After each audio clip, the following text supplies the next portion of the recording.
Ya, vamos a ver ahora otro ejemplo.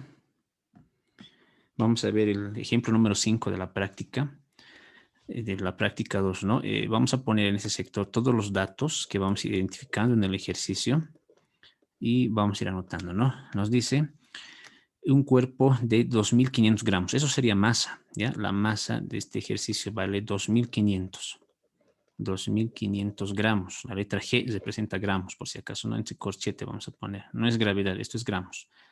Inicialmente en reposo, ya esa palabra inicialmente en reposo nos está diciendo que la velocidad inicial vale cero, ¿ya? Esto significa que el objeto está en reposo. Esto hemos visto se ve generalmente esto en el tema de cinemática, ¿ya? En quinto de secundaria generalmente se lo ve. En este caso nos está dando un dato, no sé si lo vamos a necesitar enseguida, vamos a ver. Actúa una fuerza de 20, por lo tanto la fuerza, esto es igual a 20 newtons. Entonces ponemos N durante 4 segundos. Bueno, igual otro dato. Generalmente no nos dan tiempo en dinámica, pero en este caso nos está dando. Es decir, que vamos a mezclar seguramente dinámica con cinemática. No es muy difícil. Dejando de actuar en ese momento el supuesto que no hay rozamiento. Por lo tanto, nos está diciendo que no hay rozamiento. Es decir, que no va a haber mu. Ya cuando no hay rozamiento, no hay mu. Por lo tanto, en las fórmulas no voy a poder utilizar rozamiento porque no me da. No lo necesito, ¿ya? En ese caso, vamos a obviar esa fórmula. ¿Qué velocidad tiene a los 4 segundos? Nos está preguntando qué velocidad tiene. Entonces nos consulta acerca de la velocidad final. Ese sería entonces la interrogante. Ahora, según nuestros datos, vamos a compararlos con el sistema internacional. El único dato que no cumple sería la masa. La masa tiene que ser kilogramos. En mis datos está en gramos. Tengo que convertirlo en gramos, ¿no? Pero esto es un poco fácil. 2.500 gramos, ¿no? A ver, lo vamos a hacer paso por paso. Pongo una fracción y decimos nosotros que 1 kilogramo equivale a 1.000 gramos. ¿Ya? Eso sabemos por tablas de conversión de unidades. Gramo con gramo se simplifica. Voy a realizar esa operación en una calculadora. ¿Ya? Vamos a realizar esa operación, es decir, 2.500 multiplicado por una fracción. En la parte de arriba 1, en la parte de abajo 1.000. Pongo igual, decimal 2,5. Entonces, el resultado que obtenemos es 2,5 kilogramos. Eso es lo que voy a reemplazar en las fórmulas, por si acaso, ¿ya? Ahora sí, todos mis datos cumplen el sistema internacional, ¿no? Ahora lo que voy a hacer es poner una línea y voy a proceder a realizar el dibujo, ¿no? Tengo que realizar el dibujo o gráfico. Entonces, aquí vamos a realizar nosotros el gráfico. Primeramente el gráfico, el esquema y luego el diagrama de cuerpo libre.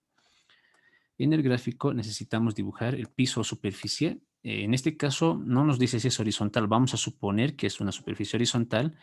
Dijimos que en estos casos lo más conveniente es que sea horizontal, ¿no? Porque eso es más sencillo de revisar. Si fuera inclinado, por si acaso es más complicado, pero también se puede.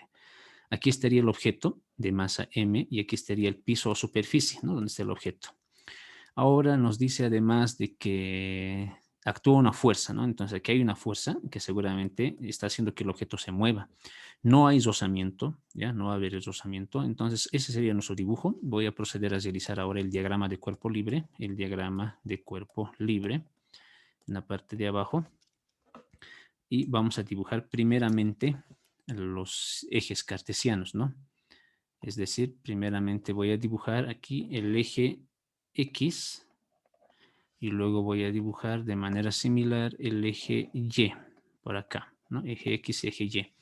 Y voy a dibujar ahí al medio al objeto que estábamos analizando, que en este caso sería ese objeto cuadrangular, ¿no? Aquí más o menos, listo. Ese es el objeto y aquí voy a poner M indicando que es la masa, ¿no? Dibujaremos ahora todas las fuerzas que tenga este objeto, todas las fuerzas que podamos identificar. Por ejemplo, tiene masa, por lo tanto hay peso. Entonces voy a dibujar hacia abajo, utilizaremos una flecha. Voy a dibujar aquí hacia abajo el peso, W. Otra fuerza que se puede identificar en este gráfico es que hay una fuerza F que está directamente hacia adelante, es el que le hace mover, por lo tanto aquí hay una fuerza F, ¿ya? No hay rozamiento, no voy a poner rozamiento, por lo tanto no va a ser muy necesario realizar la normal, aunque en algunos casos sí, lo pondremos la normal, ¿ya? En este caso tendríamos una fuerza de rozamiento de normal, perdón, que va verticalmente hacia arriba, esto sería N. Lo único que no estoy dibujando es el rozamiento que era por aquí atrás, ¿no? Eso no estoy dibujando, porque nos dice el ejercicio que no hay rozamiento. Listo, serían todos nuestros dibujos, solamente me faltaría el sentido, ¿no? En este caso el objeto se mueve en esta dirección, hacia adelante, por cuestión de la fuerza que estaría aplicándose para que se pueda mover. Por lo tanto, lo único que nos quedaría sería directamente ir a la parte de la resolución. En la resolución voy a elegir una de las fórmulas, pero para esto previamente voy a poner una línea de separación y voy a continuar entonces con la resolución, ¿no? Voy a poner por acá resolución. Bien, y aquí vamos a elegir una de las fórmulas. La primera fórmula siempre se aplica, y la mayoría de las veces. La primera fórmula nos dice sumatoria de fuerzas, esto es igual a masa por aceleración. Y en el eje X, ¿no? El eje X que es el donde se mueve, no está subiendo ni bajando. ¿Qué fuerzas están? Solamente hay una, que es la F. No hay otra fuerza. F, esto es igual a masa por aceleración. El ejercicio nos pide la fuerza, perdón, la velocidad final. Entonces yo voy a calcular la aceleración. Ya necesito entonces la aceleración primero, antes de la fuerza. Esto que está multiplicando pasa a dividir. Por lo tanto, vamos a obtener lo siguiente, ¿no? Aquí tendríamos F sobre A. Esto va a ser igual perdón, F sobre M. La masa está en a dividir. Esto va a ser igual a la aceleración. Voy a dar la vuelta a esta ecuación. Ya voy a dar la vuelta a esta ecuación. Y vamos a obtener lo siguiente. La aceleración, esto es igual a fuerza sobre la masa. Voy a continuar. La aceleración, esto es igual. F en la parte de arriba tengo el dato, vale 20. Masa, tengo el dato, vale 2,5, ¿no? 2,5. Me voy a ayudar con una calculadora para obtener ese resultado.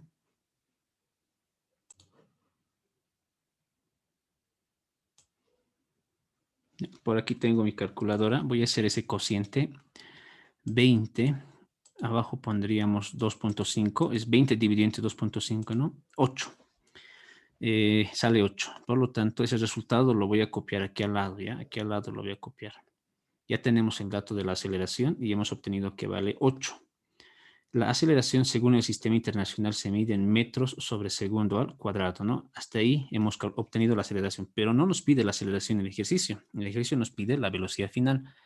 Aquí están los datos, nos pide BF. Por lo tanto, hay una fórmula que vamos a utilizar que está en el tema de cinemática. Ya no está aquí en el formulario, pero lo voy a copiar. Esa fórmula nos dice lo siguiente. Es la velocidad final, esto es igual a la velocidad inicial, ¿ya? Más la aceleración por el tiempo. Esta es la fórmula que voy a utilizar. Y tengo todos los datos. Si te fijas, solamente vas a reemplazar. Por lo tanto, pongo aquí BF, esto es igual. B inicial, en nuestros datos dice que vale 0, más la aceleración acabo de calcular, vale 8, por el tiempo que lo tengo en los datos, vale 4. BF va a ser igual, este 0 no tiene valor, es más, no lo tomamos en cuenta, solamente voy a multiplicar en este caso 4 por 8, ¿no? Aquí tendría que multiplicar 8 multiplicado por 4 y 32, ¿no? El resultado que se obtiene es 32. Por lo tanto, la velocidad final sería 32. Ahora, la unidad de medida de la velocidad final es muy similar a la aceleración, solamente que ya no tiene ese cuadrado del segundo, simplemente va a ser metro sobre segundo. Y este sería el resultado final que me estaba pidiendo. Con esto hemos acabado el ejercicio 5.